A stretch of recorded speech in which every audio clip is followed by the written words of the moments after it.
ধর্ম থেকে শুরু করে আজারি সাপ থেকে শুরু করে জেনে যাবে কোনো কিছু দেবে শান্তি নেই ভাই। ভাই ভাই ভাই কেমন লাগছে? আমি আধা ঘন্টা আগে বেরিয়ে গেছি ভাই। না, মানে ভালো লাগছে, আমি বলবো না ছবি খারাপ, আর আমার কাছে হয়তো ভালো লাগে। আপনি তো তুফানের মতোই বাইক নিয়ে এসেছেন তুফান দেখার জন্য। দর্শক আমি বলতেছি না ছবি খারাপ, আমি বলতেছি না প্রোডাকশন খারাপ, সবই ভালো। এখন প্রতিটা জিনিস যে সবার ভালো লাগতে হবে এমন কিন্তু কোনো কথা নাই।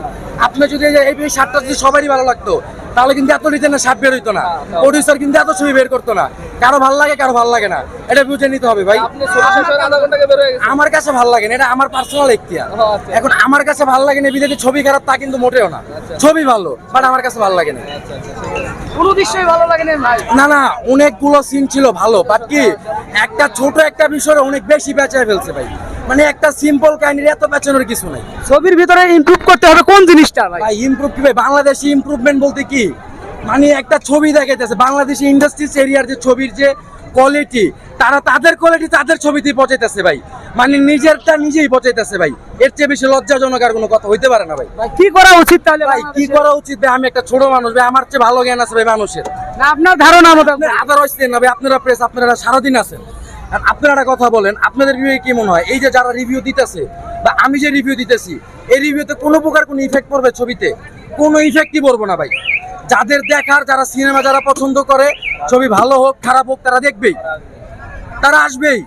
এটা বলে কিছু নাই ভাই, রিভিউ বা আমরা যেটা বলি বাস এগুলো হচ্ছে কন্টেন্ট ভাই, আর কিচ্ছু না ভাই। ইউটিউব বেরোর পর থেকে একটা কন্টেন্ট বেরোইছে, এছাড়া কিচ্ছু না ভাই। না আপনার ছোট গানে একটু বলেন যে আসলে কি করলে আমাদের বাংলাদেশের ছবি ইমপ্রুভমেন্ট হবে আপনার দৃষ্টিতে? যেমন দেখেন ইমপ্রুভমেন্ট হিসেবে আমি যেমন সকালে বলছি যে সাকিব খান না এরকম কোনো নায়ক না, বাট একটা নর্মাল একটা বিষয় বুঝেন, আমাদের দেশে কিন্তু একটা মানে সিনেমা জগতের রত্ন হিসেবে ছিল সাকিব খান, এখন কিন্তু সে নাই, বাংলাদেশ ধরে রাখতে পারে নাই, বাংলাদেশ এরকম অনেক কিছু ধরে রাখতে পারে না ভাই।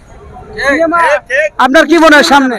আপনি ইসলামিক ধর্ম থেকে শুরু করে আজারি সাপ থেকে শুরু করে জেনে যাবেন কোনো কিছু দেবে শান্তি নেই ভাই। এই যে আমি যে কইতাছি এটা কইও কোনো শান্তি পাবো না, কোন দিকে লেগা। এই যে দেখবেন যে মনে করেন যে 2-3 ঘন্টা পরে দেখবেন কমেন্ট দেয়া কত মানুষ কি কি, এই যে ফাদার অ্যাডভান্স, এই যে টাকা খাইছে, এই যে হ্যান্ড করছে, এটা তো ভাই লেগা ভাই, কইও লাভ নাই, হুইন্না লাভ নাই। আমি একটা কথা জিজ্ঞেস করতে চাই, মনে যদি না তো আজহারি সাহেবের কথা নিয়ে এসেছিলেন কেন ভাই? ভাই আমি একজন মুসলমান ভাই, আমি তার মনে প্রাণে ভালোবাসি। আমার মনে হয় কি ভাই জানেন, ওনার মতো কোনো লোক নেই ভাই। আজহারি সাহেব খুব ভালো মানুষ, ভালো মানুষ ভাই, শুধু আমি না, আপনি মনে হয় বাংলাদেশের 16 কোটি মানুষ মুসলিম যারা আছে, এই 16 কোটি মুসলিমকে আপনি জিজ্ঞেস করেন, তাদের সবারই হচ্ছে হিরো হচ্ছে ভাই আজহারি সাহেব, সব থেকে হিরো আজহারি সাহেব। জি ভাই, এই সাকিব খান, সালমান খান, এই যতই খান আসুক ভাই, বড় হিরো আজহারি সাহেব ভাই।